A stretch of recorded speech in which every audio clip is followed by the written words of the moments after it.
우리가 성서를 연구함에 있어서 온 마음으로 기도하면서 성서적인 구원론과 성서적인 기독교인의 삶을 추구합니다. 오늘 우리가 연구할 제목은 현대교회는 그 길을 잃고 헤매고 있는가 입니다. 현대교회는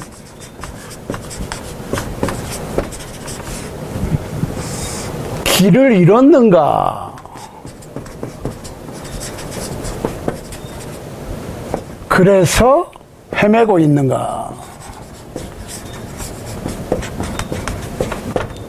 길을 잃고 헤매고 있는가?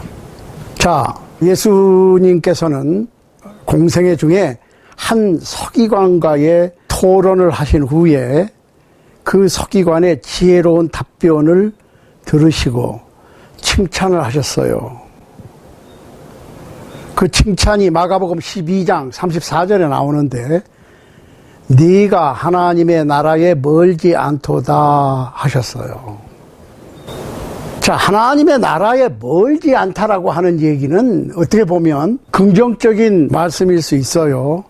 하나님 나라에 가까이 왔으니까. 그런데 예수님께서 네가 하나님의 나라에 멀지 않도다 하신 말씀 중에서 한 가지 우리가 생각을 해봐야 될 것이 네가 하나님 나라에 들어와 있다라고 말씀하시지 않았다는 거예요. 그러니까 이 서기관이 첫째 계명, 둘째 계명, 혼신을 다해서 목숨까지 다해서 하나님을 사랑하고 이웃을 네 몸과 같이 사랑하라고 하는 첫 번째, 두 번째 계명은 잘 알고 있었음에도 불구하고 하나님의 나라에 대한 개념이 없었다.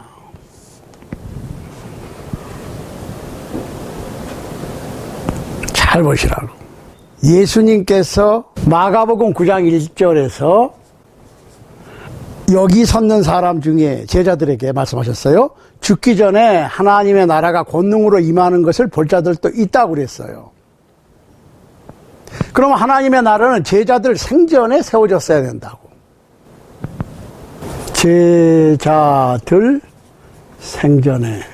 그런데 하나님의 나라가 어떻게 임한다고요? 권능으로. 영어로는 with power. 그 얘기예요.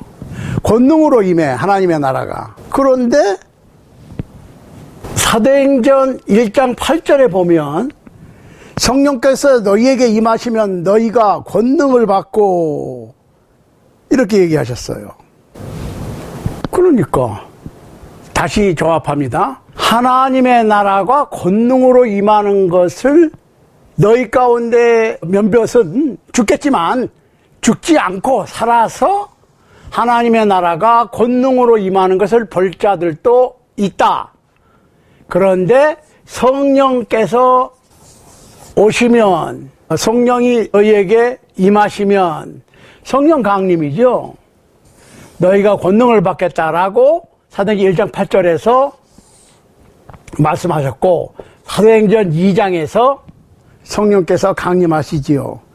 그래서 성령 세례를 받은 사도들이 기적적인, 이적적인 일을 행하면서 처음으로 베드로와 11사도가 말씀을 선포를 합니다. 복음을 선포를 하지요. 성령의 능력으로 그 당시 각 지방에서 온 경건한 유대인들이 깜짝 놀랐는데 그 이유가 그 사람들이 히브리 말이 아니고 태어난 각 나라의 그 말을 사도들이 완벽하게 구사하면서 예수님의 복음을 전했어요. 그러니까 믿을 수밖에 없죠. 그래서 그때부터, 그때가 1세기니까 그때부터 쭉 21세기까지 그때 세워진 하나님의 나라에 계속해서 사람들이 들어오는 거예요. 21세기까지. 그 하나님의 나라가 교회고 교회는 그리스도인들 2명 이상 모이면 그게 교회예요. 그러니까 교회는 하나지. 예수님이 한 분이니까. 다만 인간의 시간과 공간을 초월하지 못하기 때문에 각 지역에서 따로 모이지만 교회는 하나다. 똑같은 머리이신 예수 그리스도를 모시고 똑같은 예수 그리스도의 몸된 교회로서 구원받은 그리스도인들로서 주님께서 교회에게 주시는 영원 구원의 사업을 동참하고 있는 거예요. 자, 그때부터 2000년이 내려왔다고. 2000년. 자, 그런데 2000년 동안 내려오던 교회사를 여기서 다 할 수는 없고, 교회가 2000년을 내려오면서 교회는 진리의 복음, 구원의 도를 지키기 위해서 싸워야 되는데, 그 얘기는 무슨 얘기냐? 복음의 도라고 하는 것은 복음을 통해서 어떻게 인간이 죄사함을 받고 천국 시민이 될 수 있는가에 대한 문제인데, 끊임없이 지난 시간에 했죠. 끊임없이 도전을 받는 교회가 그 진리를 고수하기 위해서 싸워야 되는데, 현대교회는 하나님의 나라로서의 교회의 임무를 망각하고 세상과 평화협정을 맺고 있다. 세상과 평화협정을 맺고 있어요. 더 이상 영혼의 전투를 벌이지 않는 거예요. 세상과 평화협정을 맺었으니까 세상과 부딪힐 일이 없어. 그러니까 결론적으로는 세상을 변화시켜서 어두움 속에 있는 사람들을 빛으로, 어두움의 자녀가 빛의 자녀가 되도록, 하나님의 자녀가 되도록 진리를 고수하는 것이 교회의 사명인데, 세상과 평화협정을 맺어버렸으니까 더 이상 싸우지를 않아. 그러니까 어떻게 돼요? 더 이상 복음이 없어요. 이거 무슨 소리야? 요새 교회들 맨날 복음으로 복음 무슨 집회 하는데, 복음이 뭡니까 그러면? 제가 맨날 얘기하지만 복음이라고 하는 것은 그냥 듣기 좋은 소리, 재미나는 얘기가 복음이 아니라니까요. 우선 디모데전서 3장 14절 이하를 좀 읽어보겠어요. 내가 속히 네게 가기를 바라나 이것을 네게 쓰는 것은 만일 내가 지체하면 너로 하나님의 집에서 어떻게 행하여야 할 것을 알게 하려 함이니 이 집은 살아계신 하나님의 교회요 진리의 기둥과 터니라. 잠깐, 교회는 하나님의 집이고 그리스도인들이 하나님의 집이에요. 교회는 하나님의 집이고 교회는 진리의 기둥과 터다. 진리를 떠받치고 있는 터요 기둥이다. 기둥. 뭐가? 이게 교회예요. 교회가 뭐예요? 크리스천. 진리를 고수하는 진리의 기둥과 진리의 터가 교회다. 그 얘기는 교회는 진리를 고수해야 돼. 그러니까 오늘날의 교회는 진리를 고수하기 위한 것이 아니라 관중들을 즐겁게 해주는 위문 공연을 하는 것 같은 마치 연예 프로그램과 같은 집회가 전 세계에 이목을 집중하고 있고 인기몰이를 하고 있습니다. 이건 다 잘 아는 얘기예요. 그러니까 어느 교회는 세계에서 두 번째로 가라면 서로 할 정도로 많이 모여. 뭐 수천 명이 아니고 수만 명, 수십만 명 모여. 뭐 수만 명, 수십만 명 모이면 진리를 고수하는 교회라고 생각을 해. 그런데 그거는 몰라요. 그러니까 이 대형교회를 주최하는 분들은 그럴듯한 말솜씨로, 그럴듯한 논리로 군중을 사로잡아 커다란 인기를 누리고 있습니다. 그러니까 사람들이 무슨 얘기를 듣고 싶어 하는지 잘 알아서 대중의 입맛에 맞는 소위 은혜가 충만한 집회를 개최함으로 성공한 목회로 대형교회를 이루는 것이 그분들의 지상 최대의 목표인 것입니다. 그런데 진정한 복음 전파자는 군중들이 듣기를 원하는 설교보다는 군중들이 꼭 들어야 할 설교를 해야 할 것입니다. 설교는 연설이지요. 그렇지만 모든 연설이 다 설교는 아닙니다. 하나님의 말씀을 선포하는 것이 설교지요. Preaching is a speech, but all speech is not a preaching. So, a preacher should preach about the Word of God, the Bible. 성서 연구가 중심이 되지 못한 모임은 기독교 신앙의 모임이라기보다는 하나의 사회 친목 단체라 할 수 있을 것입니다. 오늘날에는 가장 훌륭한 쇼를 연출해내는 교회가 대중을 모아서 그 순위 다툼을 하고 있습니다. 참으로 진정한 기독교는 쇼를 연출해내는 것이 아닙니다.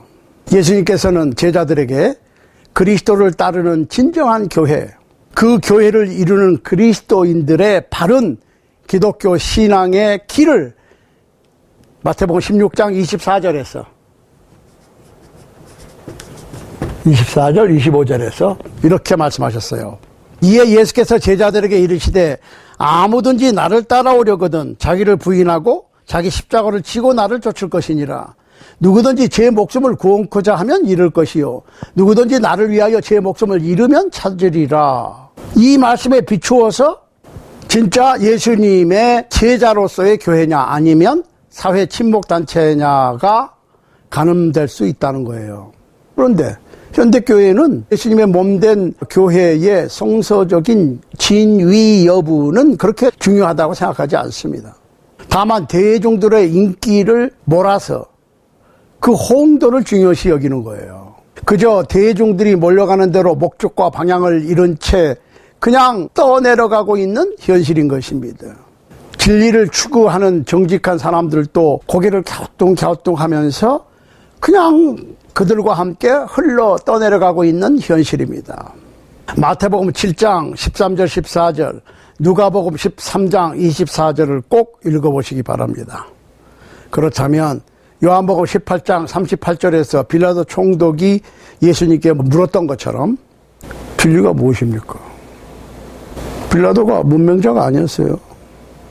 현대인들도 문맹자는 거의 없습니다. 그런데 오늘날까지도 많은 사람들은 똑같은 질문에 답을 찾지 못하고 헤매고 있는 겁니다. 현대인들은 지식인들로 자처하는 사람들이고 학력이 아주 높습니다. 대단하죠. 그런데 현대 지식인들은, 아니 지식인으로 자처하는 사람들은 이 세상에는 진리 같은 것은 없다라고 말합니다. 또 어떤 사람들은 진리 같은 것이 있든지 말든지 상관할 일이 아니라고 얘기합니다. 그런데 오늘날 미국 법정에 가보면 아주 재미난 것을 볼 수가 있어요. 만약에 어떤 사람이 증인으로 어느 법정에 서게 되면 판사가 그 증인을 증인대에 서게 하고 오른손을 들게 하고 맹세를 시키지요. 그러면서 이렇게 얘기합니다. Sir, 뭐 여자분 같으면 ma'am 아니면 madam 그러겠죠. Sir, remember you are oath to tell the truth, the whole truth and nothing but the truth. So let us hear it. 이렇게 얘기하거든요. 선생님 아니면 사모님, 당신은 진실을 말할 것을 선서하셨다고 하는 사실을 기억하시고 모든 진실, 오직 진실만을 말씀하셔야 되는데 그 진실을 한번 들어보십시다. 그런 얘기예요. 어느 법정에 가든지 다 그래. 그렇죠? Sir, remember you are on the oath to tell the truth, the whole truth and nothing but the truth. So let us hear it. 이렇게 얘기하거든. 그런데 법정에서 만약에 어떤 증인이 미국 법정에서 이렇게 얘기할 사람이 있을까요? 이게 선서를 이렇게 시키면 But your honor, there is no such thing as truth. 그 얘기는 존경하는 재판장님, 이 세상에는 진실 같은 것은 있을 수가 없습니다. 라고 대답할 배짱이 있는 사람이 있겠습니까? 없습니다. 모든 증인들은 yes sir 혹은 yes ma'am 아니면은 I will, yes I will 하고 자기가 본 것을 그대로 법정에서 증언하는 거예요. 그러니까 재판장에서의 진실이라고 하는 것은 실제로 일어났던 일, 그 사건 현장에서 내가 무엇을 보았는가를 말하는 거지. 그러니까 예를 들어서 아버지가 티네이저 자식에게 아주 근엄한 얼굴로 그날 무슨 일이 있었는지 진실을 알고 싶다. I want to know what happened and I want to know the truth. 이렇게 얘기하거든요. 그러면은 그 애는 아버지가 무슨 얘기를 듣기를 원하시는지, 어떻게 대답을 해야 되는지 잘 알고 있어요. 유치원에 다니는 어린애라도 무슨 대답을 해야 될지를 알 수 있는 거예요. 그 진실을 말하면 돼. 근데 그 진실을 말하는데 무슨 박사학위, 석사학위 따위가 필요합니까? 아버지가 애한테 무슨 일이 있었는지를 말해 달라고 그러는 거예요. 나는 네가 일어난 어떤 일에 대해서 어떻게 생각하는 건지, 아니면 그 일이 어땠으면 하고 생각하는 네 생각을 얘기하라는 것이 아니고, 어떤 일이 있었는지, 실제로 어떤 일이 일어났는지 네가 본 그대로 얘기하라는 거예요. 그러니까 진리라고 하는 것은 어느 누가 믿어주기를 원하거나 또 어느 누구에게 믿도록 해주려는 것이 진리가 아니라고. 그러니까 진리는 사실을 그대로 얘기하는 것이지 그거를 믿게 하기 위해서 구구절절한 설명이 필요한 것이 아니라는 거예요. 그리고 그 진리라고 하는 것은 상황이나 조건에 따라서 달라지는 것도 아닙니다. 며칠이 지나든 몇 년이 지나든 몇 세기가 지나든 진리는 그대로 진리예요. 사실 그대로가 진리니까. 그러니까 우리나라 말에는 진실, 진리 이게 두 가지 말이 있는데 영어로는 똑같이 truth, 진실이에요. 진리고 진실이고. 자, 신약성서에서 우리가 읽을 수 있는 교회를 향해서 진리 안에 있다고 얘기할 수 있는 거예요. 우리 주님 예수 그리스도께서 친히 말씀하시고 계획하시고 제정하시고 인정하신 진리 안에 있는 교회는 신약성서 안에 있는 교회인 것이고, 그 교회는 곧 진리의 기둥과 터라는 말씀입니다. Pillar and the ground of the truth. 다른 영어 버전에는 Pillar and support of the truth 이렇게 돼 있어요. 그러니까 진리를 떠받치고 있고 진리를 고소하는, 진리를 위해서 존재하는 것이 교회다 그 말이에요. 그러니까 우리는 여기서 하나의 중대한 질문을 해볼 수 있어요. 현대교회는 그 목적을 잃어버리고 방황하고 있는가? 아직도 교회가 진리의 기둥과 터인가? 현대의 많은 교회들이 여러 가지로 세상의 요구에 물들어서 세속적으로 운영되고 있는 점을 생각해 볼 때 현대교회는 진리의 기둥과 터라고 하는 임무를 잃어버린 것 같습니다. 그러니까 신약성서적 주님의 몸된 교회는 은퇴한 상태에 있다는 거예요. 디모데전서 1장 첫머리에서 그리스도 예수의 명령을 따라 그리스도 예수의 사도된 바울은 믿음 안에서 참 아들된 디모데에게 편지하노니 라고 했는데, 이때 디모데는 예배소에 있었고 그 당시 예배소는 소아시아의 정치적인 수도로서 지리적으로 아주 중요한 상업도시였습니다. 무엇보다도 그 당시에 종교적으로 아주 중요한 의미를 갖고 있었는데, 그곳에는 세계 7대 불가사의 중에 하나인 고대 그리스 신화에 나오는 최고의 신 제우스의 딸 다이애나, 곧 아뎀이라고 하는 여신을 섬기는 신전이 있었어요. 그 신전은 도시 성벽 밖에 아주 아름답고 웅장한 대리석 기둥으로 건축되었었는데, 그 신전은 길이가 425피트, 넓이가 239피트, 55피트짜리 원형 대리석 기둥이 100개가 있었어요. 그러니까 그 웅장함을 우리가 상상해 볼 수 있죠. 425피트, 239피트 넓이의 신전에 100개의 52피트짜리 원추형 대리석 기둥이 100개가 있었다고, 떠받치고 있었다고. 사도 바울은 주님의 교회를 그 신전에 적절히 비교를 해서 진리의 기둥과 터라고 했습니다. 진리라고 하는 것은 하나님과 인간이 서로 교통하는 하나님의 말씀입니다. 교회가 바로 그 진리의 말씀을, 하나님의 말씀을 받들고 있어야 한다는 뜻이었던 것입니다. 예수님께서는 하늘 아버지께 기도하면서 저희를 진리로 거룩하게 하옵소서. 아버지의 말씀은 진리이니이다. Sanctify them by your truth. Your word is truth. 요한복음 17장 17절이라고 하셨습니다. 그래서 성서는 디모데후서 2장 15절에 보면 진리의 말씀이라고 성경을 불렀어요. The word of truth 이렇게 됐어요. 그런데 이 진리에는 두 가지가 있어요. 교리적인 진리와 도덕적인 진리입니다. Doctrinal truth and moral truth 그렇게 돼요. 영어로는 교리적, 윤리적 두 가지가 있어요. 교리적인 진리, 윤리적 진리. 자, 예를 들면 창세기 1장 1절에서 태초에 하나님이 천지를 창조하시니라 했을 때 그 말씀은 그 말씀 그대로 진리예요. 그러니까 태초에 하나님이 천지를 창조하셨다고 하는 것이 틀렸다고 증명된 적이 없습니다. 그 다음에 태초가 뭐냐? 태초, in the beginning. 시작할 때, 언제인지는 모르지만 시작할 때가 무엇인가에 대해서도 무슨 어떤 과학자들이 그것을 토의하고 의심하고 반박하고 그런 적이 없어요. 그런데 오늘날의 많은 사람들은 학문이 늘어가고 지식이 많아지고 문명이 발달할수록 이 성경의 진리를 의심하고 반박하고 변명하려고 그래 또. 그냥 진리는 진리로 받아들이기를 바랍니다. 오늘 말씀은 교회라고 하는 것은 하나님의 말씀인 진리의 기둥과 터라고 말하고 있는데 이 말씀은 상대적인 것이 아니에요. 누구에게는 해당되고 누구에게는 해당되지 않는 게 아니고 또 이 진리를 진리로 증명할 어떤 논리적인 증명도 필요 없고 진리는 글자 그대로 진리예요. 그러니까 진리의 말씀은 개인적인 의견이나 어떤 사람의 상상력에 맞춰서 변화되는 것이 아닙니다.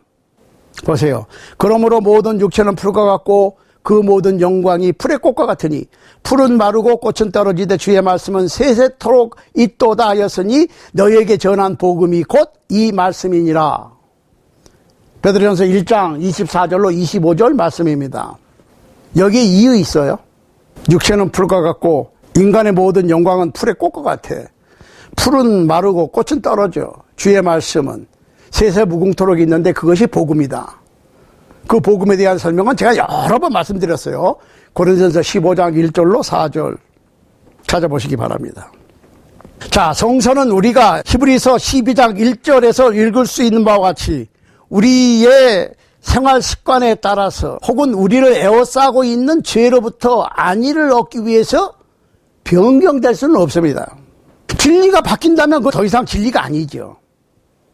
그러니까 창세기 1장 27절에서 하나님이 자기 형상 곧 하나님의 형상대로 사람을 창조하시되 남자와 여자를 창조하시고 라고 선언한 것을 들었다면 그 진리의 말씀을 그대로 받아들이는 거예요. 그 말씀 속에서 우리는 인류의 기원을 확실하게 알 수 있는 것이지 그 내용이 과연 그런지 아닌지 토론의 대상이 될 수가 없다는 겁니다.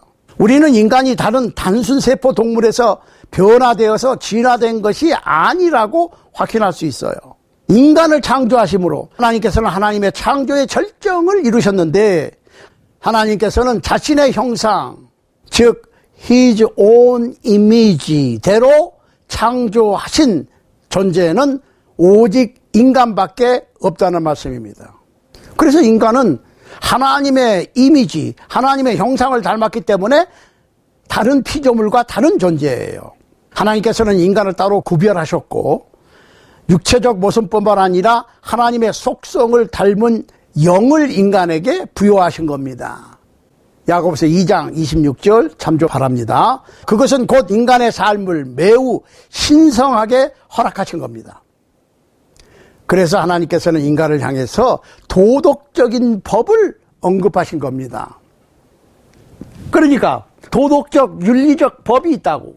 교리적인 법만 아니라, 교훈적인 법만 아니라 윤리적인 법이 있는 거예요. 보세요. 창세기 9장 6절에 보면 첫 인간을 향한 도덕적인 법을 언급하셨는데, 무릇 사람의 피를 흘리면 사람이 그 피를 흘릴 것이니 이는 하나님이 자기 형상대로 사람을 지었음이니라. 잠깐만. 사람이 사람을 죽이면 그 사람을 죽여라. 왜? 하나님의 형상대로 만들어진 인간을 죽였으니까. 하나님의 형상을 닮은 인간을 죽였으니까 그 죄는 죽는 것이 마땅하다. 사형이 마땅하다. 그거예요. 그래서 로마서 13장 1절로 7절에서 하나님께서는 세상 정부에게 죄 짓는 사람에게 형벌을 줄 수 있는 권한을 주셨는데, 여러분은 이런 설교를 들어본 적이 있습니까? 세상 정부는 하나님께로부터 죄 지은 사람을 벌을 줄 권한을 부여받았다. 로마서 13장 1절로 7절 말씀을 참고하시기 바랍니다. 그 세상 정부가 그렇게 하는 거지 교회가 하는 건 아니에요. 근데 교회가 그것까지 했던 적이 있어요. 그러니까 문제가 되는 거예요.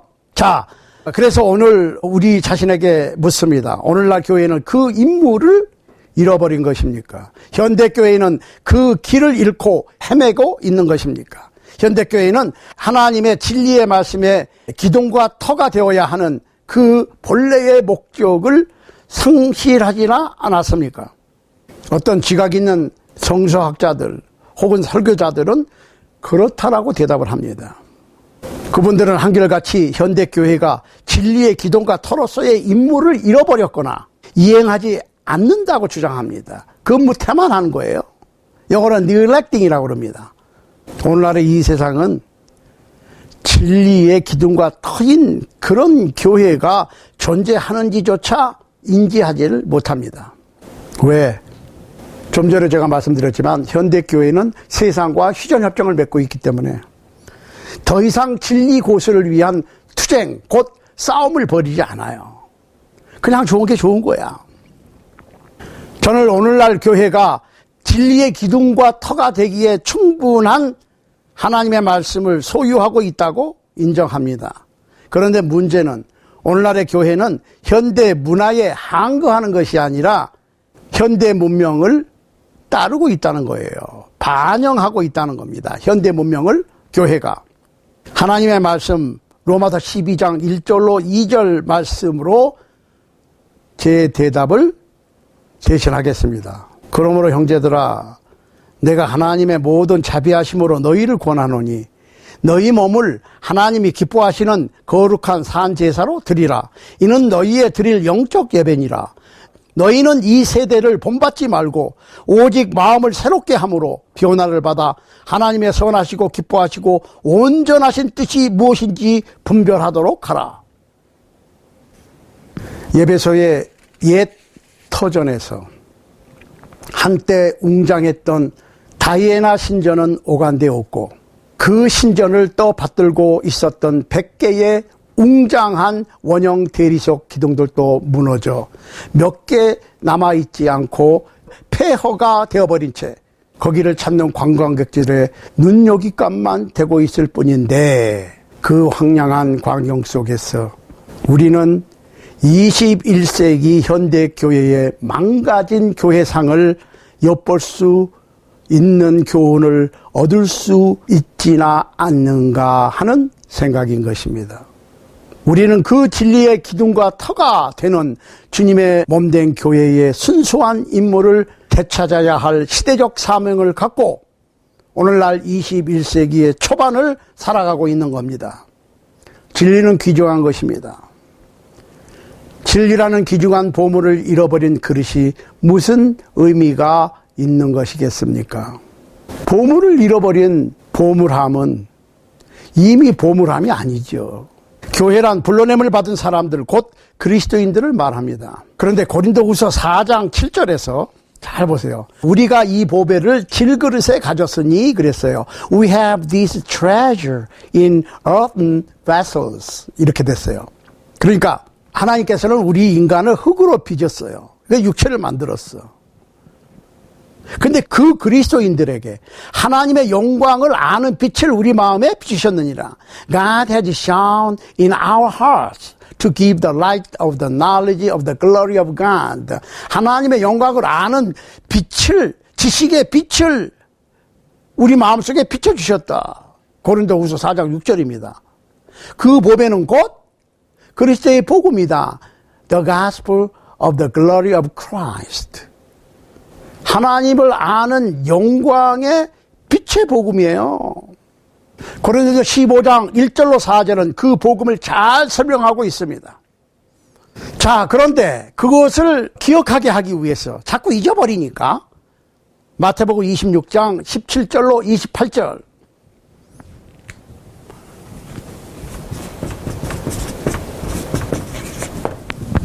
왜 볼 것 같으면 그것을 잊어버리지 않게 하기 위해서 예수님께서 하나의 의식을 제정하셨어요. 마가복음 14장 12절로 26절, 누가복음 27장 7절로 23절, 요한복음 13장 21절로 30절을 보시면 같은 내용이 나옵니다. 주의 만찬을 제정하셔서 제자들에게 행하라고 하셨어요. 그러니까 우리 마음을 비춘 복음의 빛을 잊어버리지 않고 계속해서 그 빛을 간직하기 위해서 하나의 의식을 만드셨는데 그것이 주의 만찬, 흔히 말하는 성찬식이에요. 고린도전서 11장 17절로 34절 말씀을 볼 것 같으면 사도 바울은 그리스도인들이 그것을 실행해야 할 것을 강조했어요. 특히 26절에 보면 너희가 이 떡을 먹으며 이 잔을 마실 때마다 주의 죽으심을 오실 때까지 전하는 것이니라 했습니다. As often as you eat this bread and drink this cup, you proclaim the Lord's death till he comes.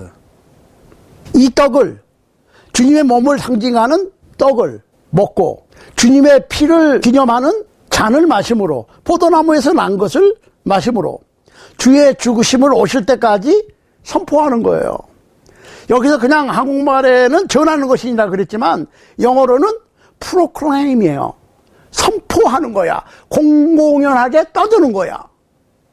그러니까 그리스도인이 주일날 모이는 것은 이 떡과 이 잔을 나누면서 주님의 살찌기심과 피 흘리심의 희생을 기억하는 것이에요. 그리고 그리스도를 선포하는 것이에요. 곧 proclaiming Lord's death인데, 그러니까 드로아 교회는 사도행전 20장 7절에 보면은 안식 후 첫날 곧 주의 첫날 곧 일요일에 떡을 떼기 위해서 모였다고 그랬어요. 떡을 떼기 위해서 안식 후 첫날, the first day of the week, 첫째 날, 그 주의 첫째 날 일요일이에요. 일요일이 주말이 아니라고. 오해하시면 안 돼.